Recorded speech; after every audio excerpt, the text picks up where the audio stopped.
Hey everybody, it's your girl Bunny. To all of my returning subscribers, hey, how you doing? And for those of you who are new to the channel, welcome. Kick your feet up, subscribe to this family-friendly channel, and don't forget to click the notification bell so you don't miss any posts. Also follow me on Instagram at the same profile name so you don't miss the sneak peeks of what's coming up next. In this video,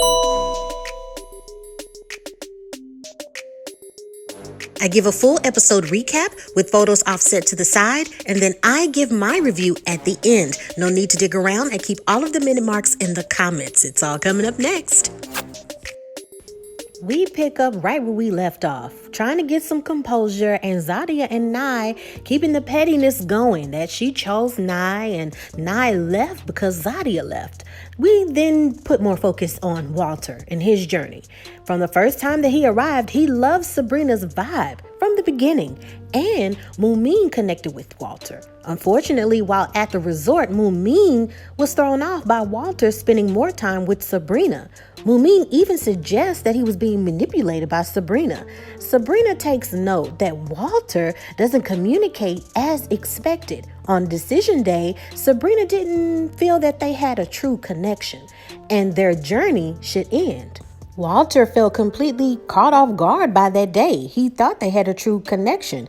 If Sabrina felt some type of way, she could have communicated that before decision day. Sabrina and Walter make it evident that there was a clear misunderstanding. She felt that he didn't call her enough, and he thought that if there was something wrong, she should have communicated more. Mumin steps in and says that it was very clear that Sabrina was his number one choice. She felt like number two all the time, but he communicated that as well. Sabrina says that, well, I thought I was too old for him. And Walter says, look, I have dated women that are younger because I want children. Sabrina communicated while in the journey that she was done having children. But as we started to speak more, she said that she would reconsider that. They hug and they say everything is good, and they will never really say never on the potential of things happening in the future. But anybody can tell that this whole thing was probably just a big misunderstanding. Courtney and Corey had a connection until Corey had some confusing antics. Then she pressed forward with Cornelius, but he chose to be abstinent.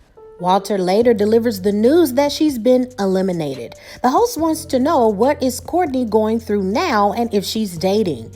She says that she left the show on good terms and currently she's dating, always making sure to continue to go with what she wants. She's completely understandable that Cornelius had his own journey and there's nothing wrong with that. People who want to remain abstinent or celibate, whatever you want to call it, is completely fine. But she wasn't willing to wait, especially if she was dating someone and it's been 2 years.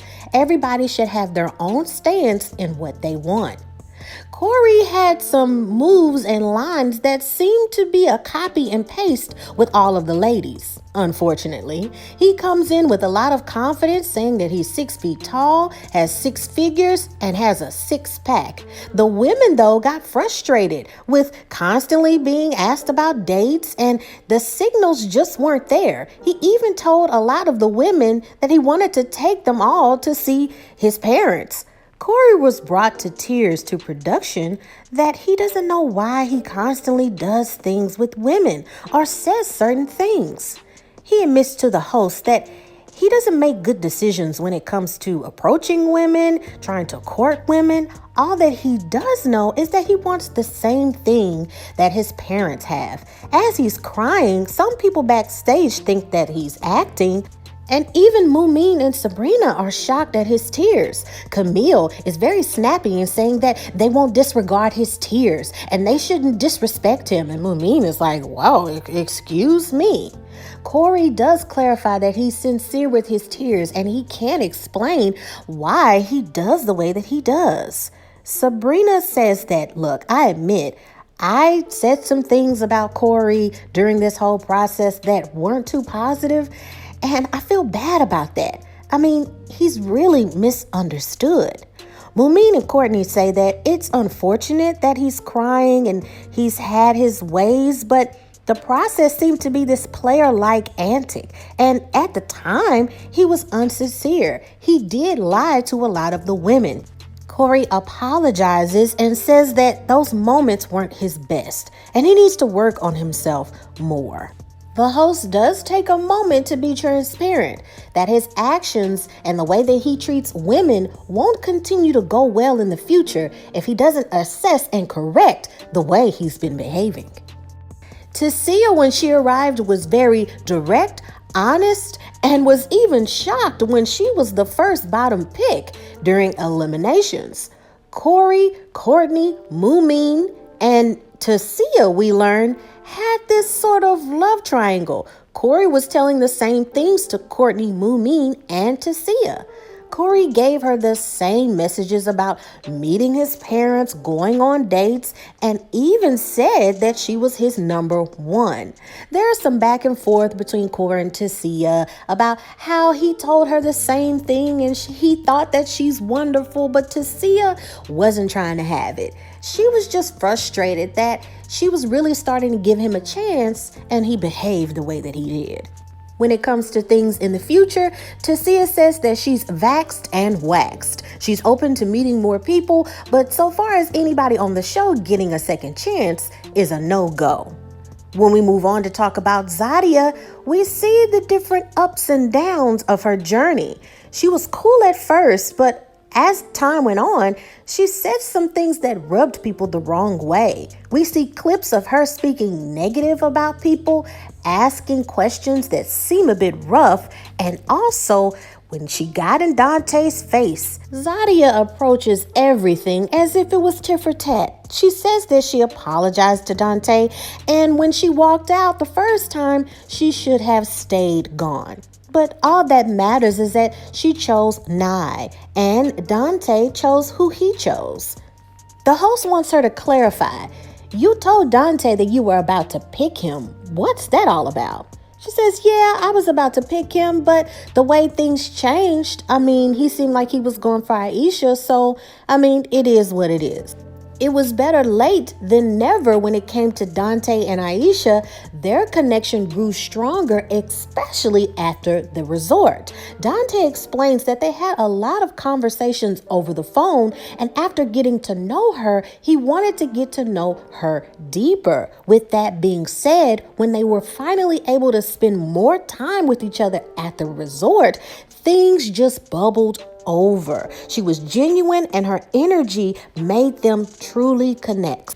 As they giggle and laugh about how their relationship is blossoming, it's very evident that Camille and Cornelius show reasoning on their face of unhappiness or unacceptance of whatever was going on.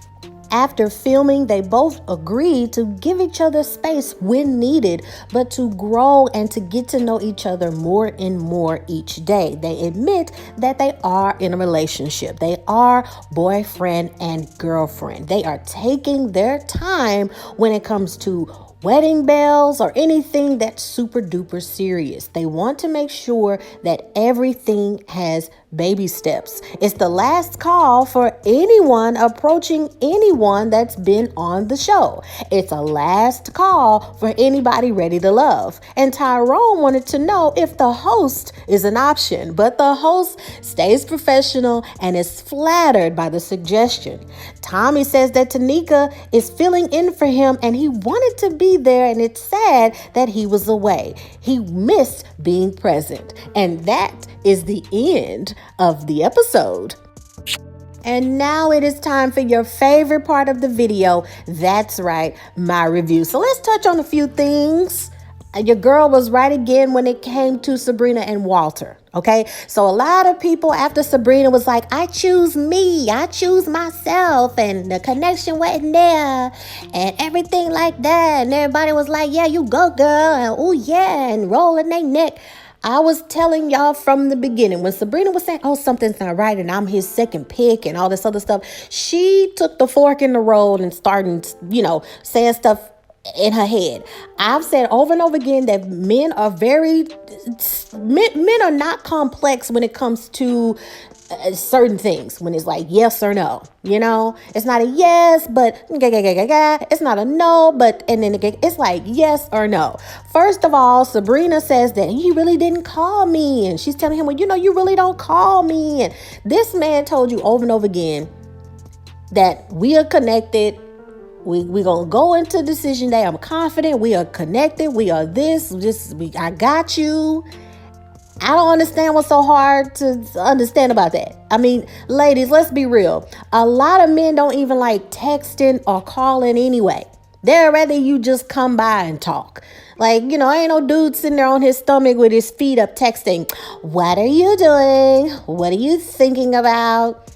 No, it's when, what, where, why. It's those common things that men say and discuss.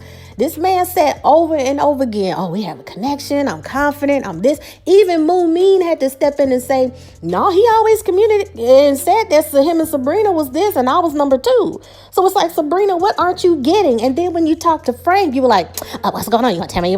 It's like, chill out. You have to listen.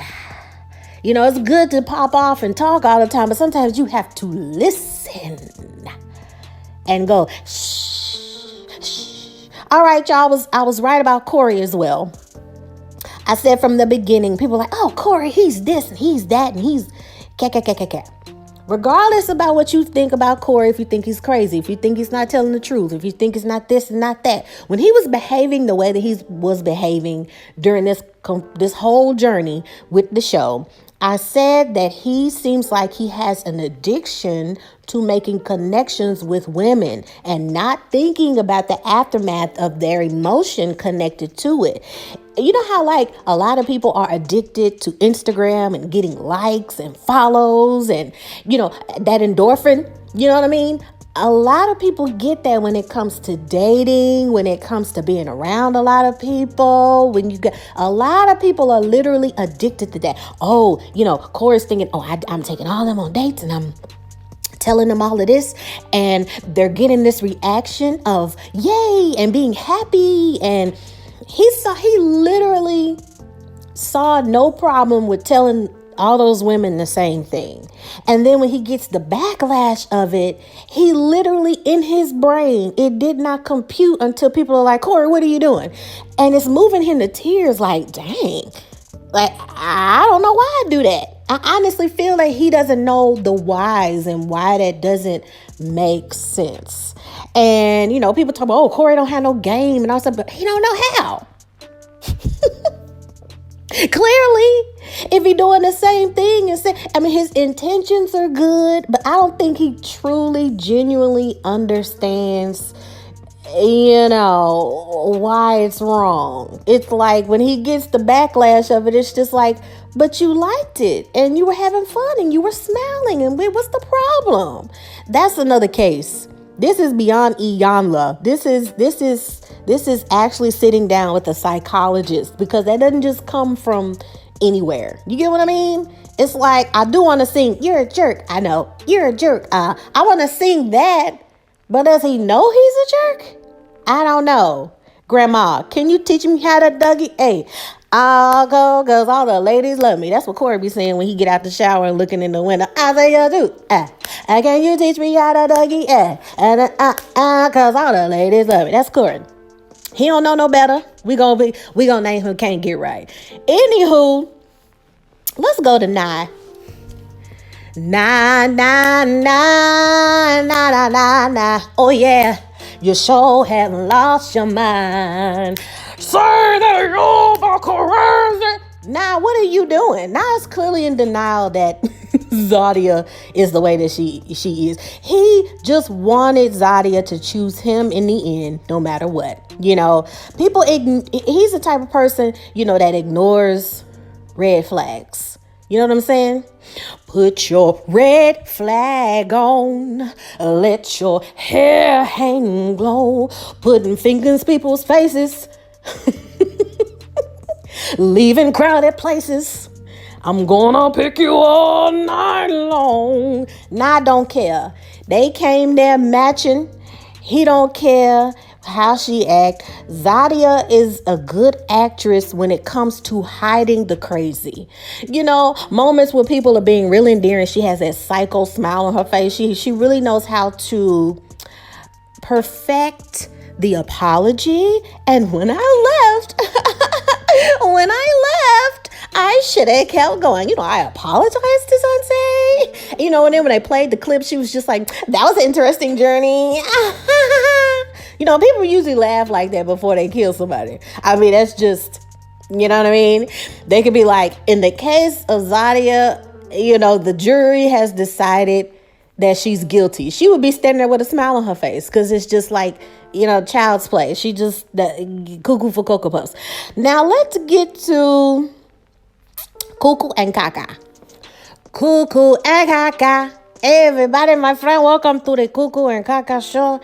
I cuckoo, she Kaka. Sometimes I cuckoo, sometimes she Kaka. I lie, she lie. We don't like it. It's Cuckoo and Kaka. Aye, it's Cuckoo and Kaka. Aye. Cuckoo, Kaka, cuckoo, Kaka, cuckoo, Kaka, cuckoo, Kaka. Welcome to Cuckoo and Kaka show, my friends. I am Cuckoo, she's Kaka. When we were on the show and people were happy and smiling, we did not know how to behave because we used to dysfunction and we used to be Cuckoo and Kaka. When Dante and Aisha were talking about how happy they were, we did not understand because we like dysfunction and we like being crazy. So when they stand there laughing and we do not compute with our brains. What is this happiness? We cuckoo. We don't know. We only like hanging out with other cuckoo kaka crazy people. The Zadia and I, they cuckoo kaka like us. So we don't understand why they cuckoo and kaka. That's all the time we have today on the Cuckoo Kaka show. We will see you next time. It's Cuckoo and Kaka. It's Cuckoo and Kaka. Cuckoo Kaka, cuckoo kaka, cuckoo kaka, cuckoo kaka. That's them, y'all. The Cuckoo and Kaka show. Do you like it? Move your head like this. That's what they are. When Camille and Cornelius was looking at Aisha and Dante smile and laugh and talk about sane things, going slow, taking the relationship slow, learning each other. They have their ups and their downs. It's like their brain just says, does not compute. What is love? What is normal? We do not know. And what's a trip is that he feeds off of how Camille acts. Because there was moments to where they were laughing, Dante and Aisha. And I look at body language. Cornelius started to laugh and smile. And then Camille was kind of turning to him like, no, we're not supposed to be laughing and smiling. You do like me. You're supposed to be mad and sad.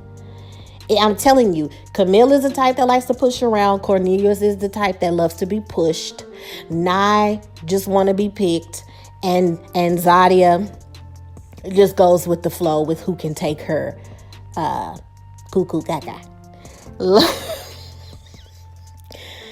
I don't know what else to say. This review and recap was pretty short because what else we're gonna talk about? What else is there to talk about besides cuckoo caca and the other cuckoo caca and people going over people's heads that Sabrina, you know what I'm saying, conjured something in her head of he don't call me enough. When girl, your phone work too, you can call him. A lot of men don't expect male or female, don't expect somebody to read your mind. You have got to tell somebody what you feeling, how you feeling. Okay, for y'all that don't know, y'all don't follow me on Instagram. I am 5 feet tall. Okay, but you would think I was 6'3" because you're gonna hear what I have to say. I don't expect people to read my mind. I communicate. No matter what it is, being respectful, being open, being, showing your personality, being humorous, having fun. Sabrina, to all the men, to all the women out there, communicate. Because even Mumin got the message from Walter that he was feeling Sabrina as his number one. So what didn't she understand? But y'all ladies want to sit there and high five and stuff and not think about what happened in all the episodes. Okay? Oh, she chose herself. She could have been with Walter you know what I'm saying, kicking it. But no. Is it possible that she didn't want him anyway? And she used that as an excuse just to say bye? Was it self-sabotage? Did you consider that? Who knows, child? Listen, join me and get ready. I hate to say it, but I'm glad that this season is over. They stretched it out till it couldn't stretch no more. They took so many breaks and breaking stuff up in several pieces and making 15 episodes when it wasn't necessary. I'm done. I'm happy it's over with. I'm glad we're moving on to another season of buffoonery. I cannot wait. Make sure that you tune in to this channel. Okay? So you next week can get the review and recap of the new season, DMV. Okay? In the meantime, in between time, make sure that you check out the lineup that we got scheduled. Make sure you check out that video so you can see the lineup for 2022. All of the new shows, the movies, and all that good stuff. Check it out. Also, check out the review I did of The Tragedy of Macbeth. Absolutely wonderful. I encourage everybody to watch that. I'll put that video link at the end of this video as well. Check that out. Amazing. In the meantime, in between time, take care of yourself and each other.